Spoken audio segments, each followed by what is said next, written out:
ketika aku sudah mencintainya. Ini kata Allah, ketika Allah Subhanahu wa taala sudah mencintainya atau mencintai hamba tersebut, maka dia mendengar dengan pendengaranku, maksudnya dia mendengar dengan bimbinganku. Jadi pendengarannya Allah bimbing. Allah tidak akan membiarkan pendengarannya mendengar hal-hal yang berbentuk maksiat. Ini hati-hati memahami hadis ini. Karena ada sekte dalam tasawuf yang memahami hadis ini sehingga terjerumus kepada kekufuran atau yang disebut dengan wahdatul wujud. Jadi mendengar dengan pendengaran Allah, melihat dengan penglihatan Allah, difahami Allah itu menyatu di dalam dirinya. Nah, ini ada pemahaman wahdatul wujud yang disebut dengan al-hulul. Hulul itu Allah Subhanahu wa taala itu melebur dengan dirinya.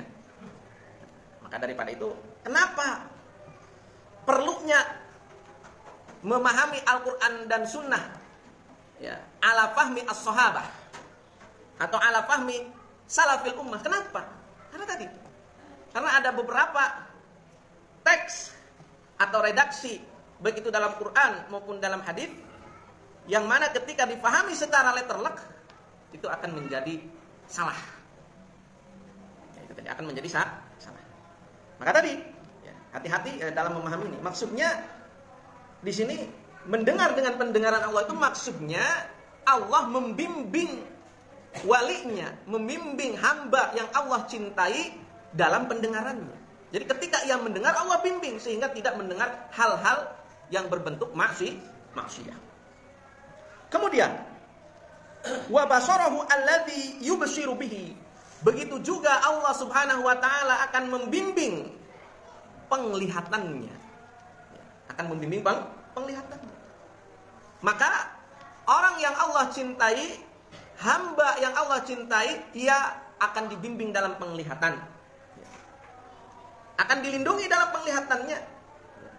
Maka penglihatannya akan selalu dibimbing oleh Allah Subhanahu wa taala. Wa yadahu allati yabtishu biha. Begitu juga Allah akan membimbing tangannya untuk melakukan sesuatu. Allah akan membimbing tangannya dari bentuk-bentuk kezaliman dan lain sebagainya. Wa rijlahu allati yamshi biha.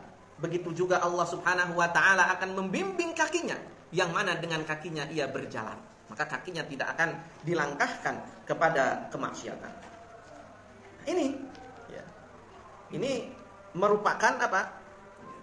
Merupakan fadail atau keutamaan-keutamaan wali-wali Allah Subhanahu wa taala. Jadi ketika seseorang dicintai oleh Allah Subhanahu wa taala, Allah akan membimbing pendengarannya, Allah akan membimbing pandangannya, Allah akan membimbing tangannya, dan Allah akan membimbing kakinya atau langkahnya. Wala in sa'altani la u'tiyannahu. Dan ketika hamba yang Allah cintai ini atau wali Allah ini meminta kepada Allah, la u'tiyannahu, maka kata Allah Subhanahu wa taala, aku akan benar-benar memberinya atau mengabulkan permintaannya.